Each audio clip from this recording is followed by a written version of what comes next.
Today's a wonderful day not to watch weird fucking movies. What's this? Hey, dipshit, you ever heard of Beans? Greatest movie ever. Absolute 10 out of 10. You'll love it. Killer Bean. Alright, well, I'll give it a watch.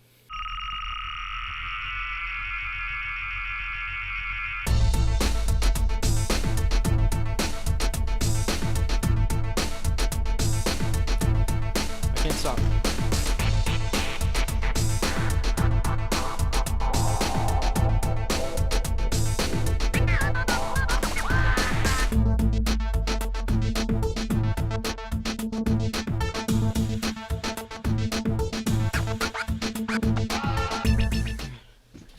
I don't know what happened. I couldn't stop dancing. I don't know what happened. I'm scared. Alright, so Killer Bean is an animated movie about a secret agent coffee bean. Yes, you heard me correctly. It's an amazing story because it's made by this guy, Jeff Liu, who is a self-taught animator. He did the CGI work on The Matrix Reloaded, X-Men, Spider-Man, all kinds of like big budget, high CG stuff. He did the CGI for, and then he animated this whole movie himself in 2009 was when it originally came out. And my friend Noah recommended it to me. I had never heard of it. He told me to watch it, so I watched it, and it really is something. I mean, it's something to behold. So I want to watch it with you today. Can you turn down the music? What? Turn down your damn music or I'll come over there and turn it down myself. Alright, sucker. You come down here, we can dance. This bean is Cappuccino's nephew. Cappuccino runs like the bean mob in Beantown, and this is his nephew, and he's just having a party, which is upsetting to Killer Bean, the star of the story, who's trying to sleep down the road. You know, they're making a ruckus. He can't sleep.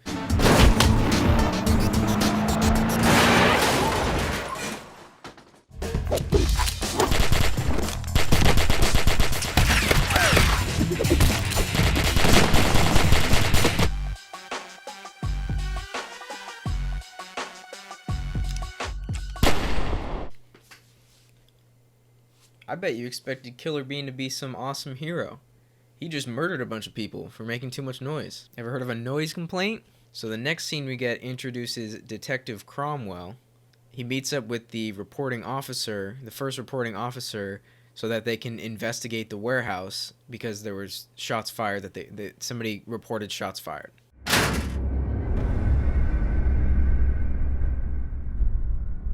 My God. What a massacre.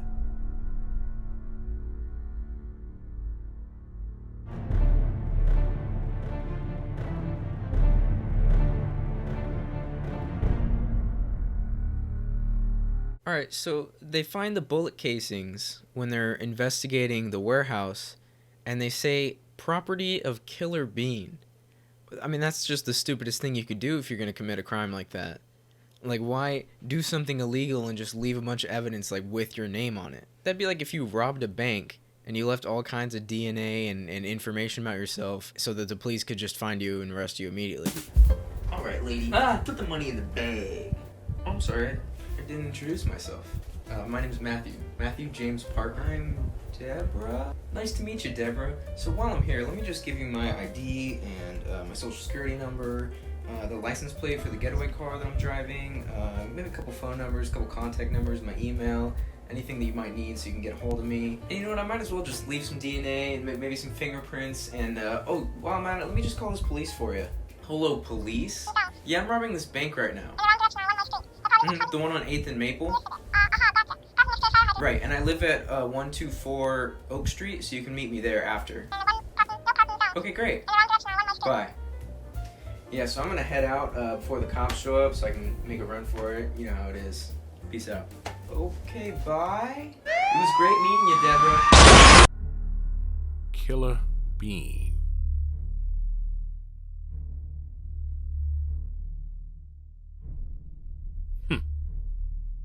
What do you make of this? This guy's got balls, that's for sure. Now listen, the animation of this movie really is very, very good, especially when you consider this movie originally came out in 2009 and was completely animated by one person, Jeff Liu. We talked about him before.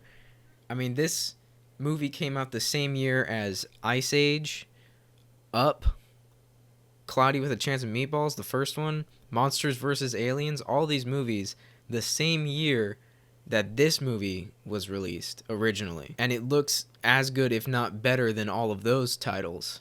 So the animation really is special, especially considering it was done by one person. Now, having said that, I can't fucking stand the way they blink. It's so disgusting.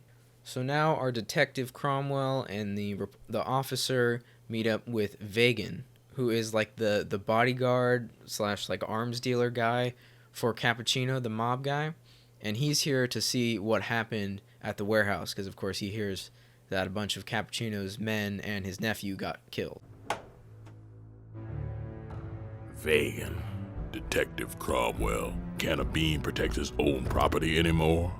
Don't you mean Cappuccino's property? Oh, and Vagan.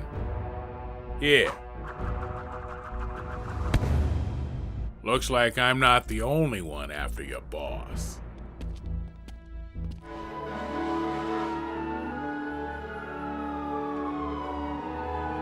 Ah, our noble hero.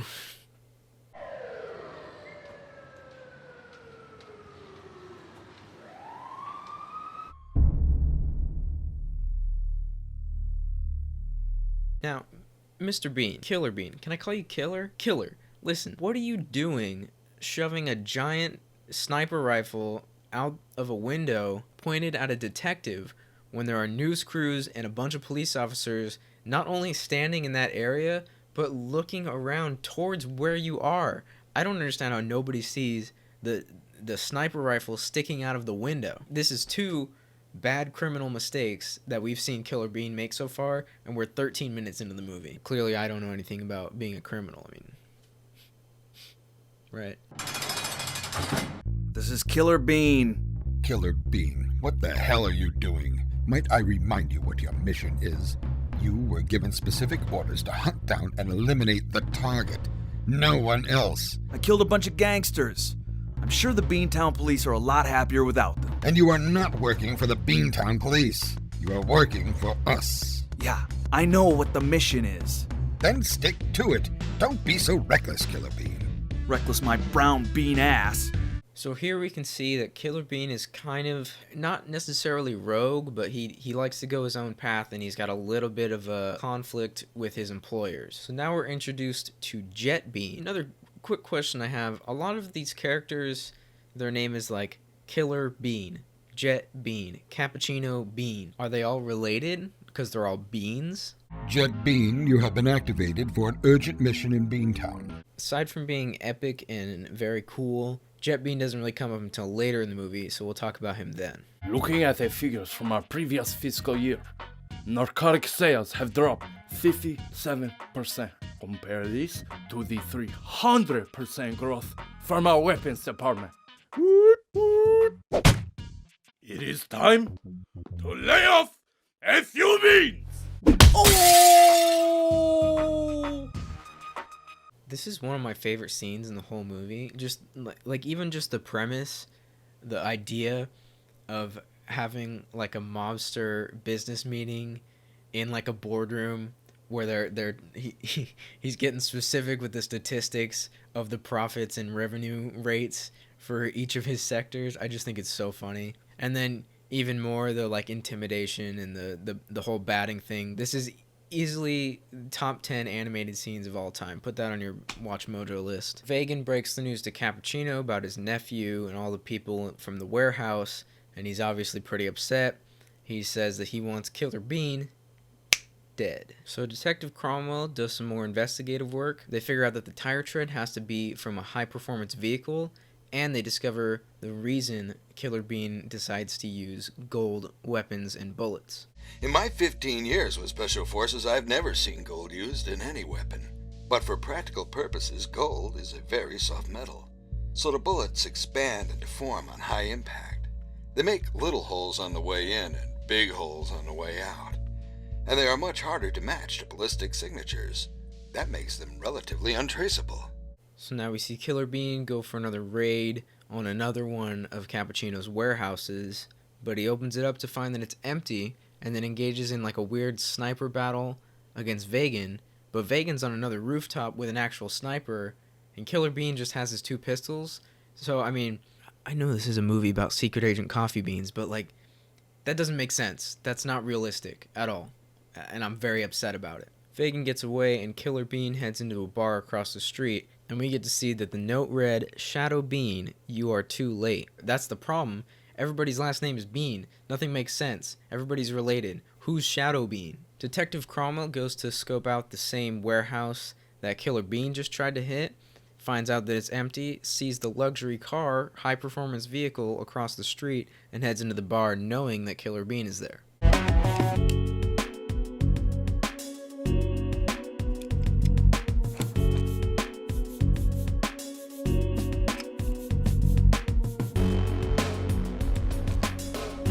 I really don't understand how he thought that this would be him going in undercover. I mean, he has to know that Killer Bean has seen him on the TV, and he's still, I mean, holstering the gun. Your holster is here on your arm. They can still see the gun, and you're dressed like a detective. Not having a badge just makes it look like you're not qualified. Detective Cromwell tells Killer Bean that he's like, "Hey, I know you're the one who did the other warehouse. I know you're the one that did this warehouse. I know that you're Killer Bean, and you're the one that killed all of Cappuccino's beans at that warehouse." I've been working this Cappuccino case for over 3 years. I wish I could just walk up to him and shoot him. It's too bad, because I know where Central Warehouse is. Why don't you pay him a visit? I'm not just some hired gun. You already have a boss, don't you? Betty doesn't really like all that attention that you're getting from the media. I can make that go away. Detective Cromwell seems to think that Killer Bean is like a hired gun. So he's giving him some information about another Cappuccino warehouse, and he tells him, basically, he's like, "I can make all your worries disappear. I can make it seem like it was a different gang that shot up that other warehouse and is causing all these problems. I can get you off scot-free. But I've been chasing Cappuccino for 3 years, and, you know, let's just say I want him shot. You should shoot him." Not bad, but mine's bigger. That's the sex joke. It's bigger. I have sex. Bartender comes out with a shotgun, you know, like you do. And they have like a weird standoff that goes on kind of long. And then detective leaves, Killer Bean leaves, everybody's all good. Everybody's happy. But we see that Killer Bean takes the details about the other Cappuccino warehouse that Detective Cromwell left for him. Detective Cromwell finds the "Shadow Bean, you are too late" note, and he calls up his investigative buddy, and we start to learn about the history of the Shadow Beans and the Shadow Agency. I didn't know they were still in operation. They're highly trained operatives of an organization called the Shadow Agency. When diplomatic and military tactics failed, our government hired the Shadow Agency to eliminate national security threats. The Shadow Agency was a private organization that did work for the government. The Shadow Agency was sort of like a hitman group that was used by the government. We find out that Killer Bean is a Shadow Bean. He's part of the Shadow Bean Agency.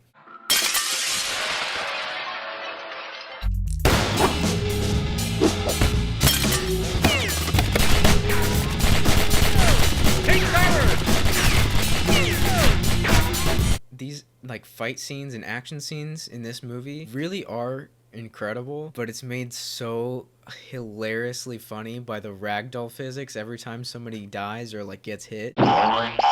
It's so funny. Killer Bean takes out all of the gangsters that were staying in the warehouse, but backup has already arrived in a tank, because you know every mob has a tank. Your mob doesn't have a tank?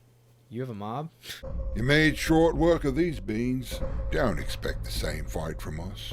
I led these beans through 3 tours of duty, accumulating a total of 15 medals of honor, 11 Purple Hearts. So this like leader of the backup squad that comes in, gives a really long monologue about all the great stuff that they've done and how he hand selected everybody that's in his little squad and how tough of a fight it's going to be for Killer Bean, and this is the end of the line. And then it is definitely a closer fight, but Killer Bean still just kills them all. He is Killer Bean. He kills. That's what he does. And Vagan rams his motorcycle into Killer Bean and finally gets him down so that they can tie him up. We also see that Detective Cromwell has been watching from a rooftop the entire time, so he knows what's going on here. And he hasn't called anybody yet. He's just letting it happen. This is a great Killer Bean.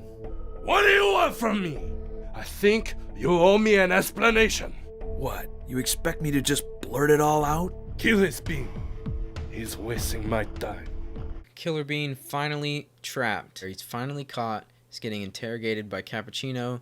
He's not telling him what he wants to hear, so it's time for Killer Bean to be put down, but not without a fight.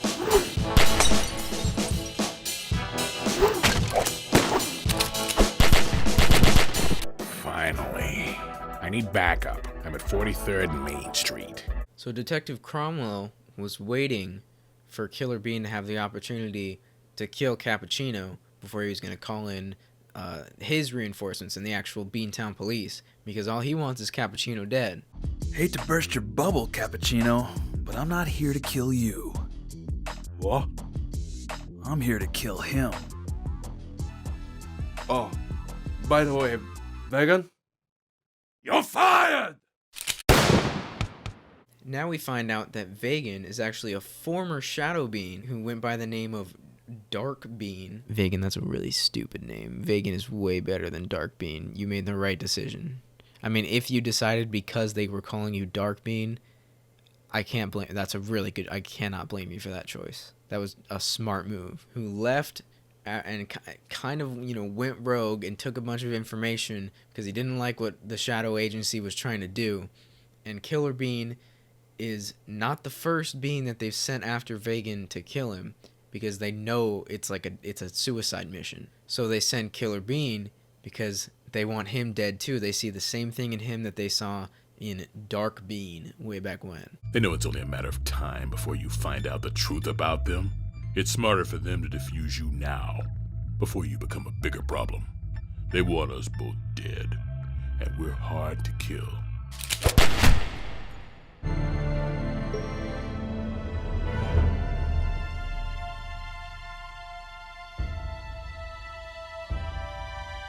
Killer Bean finds out that everything Vagan was telling him is true.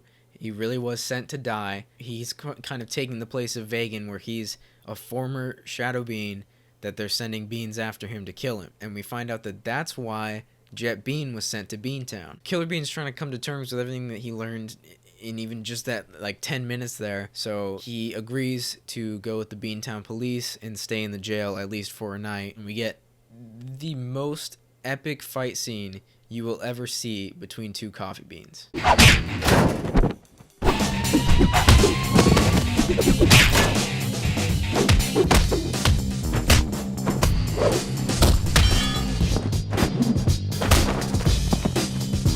He kicked him right in the beans.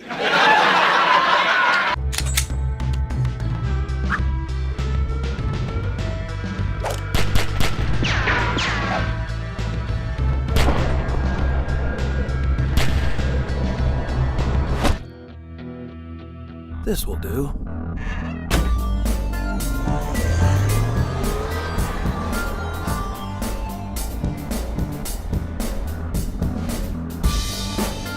And now officially a bean on the run, off on his own, no longer a Shadow Bean.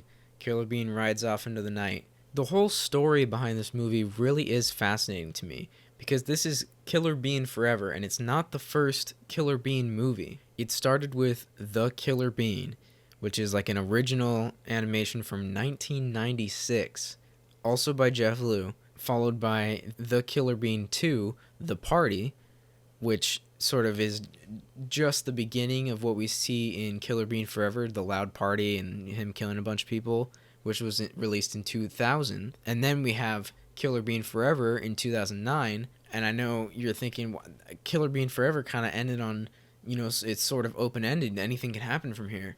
But that's not it.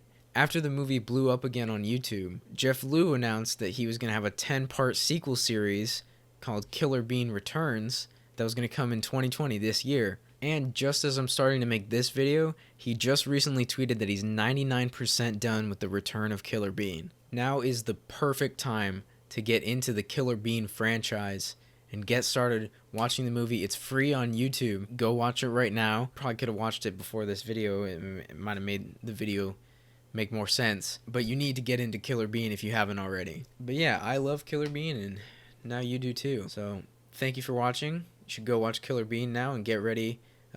Watch it 5 times like I did so you can be ready for when Killer Bean Returns comes out. And yeah, I'll see you next time.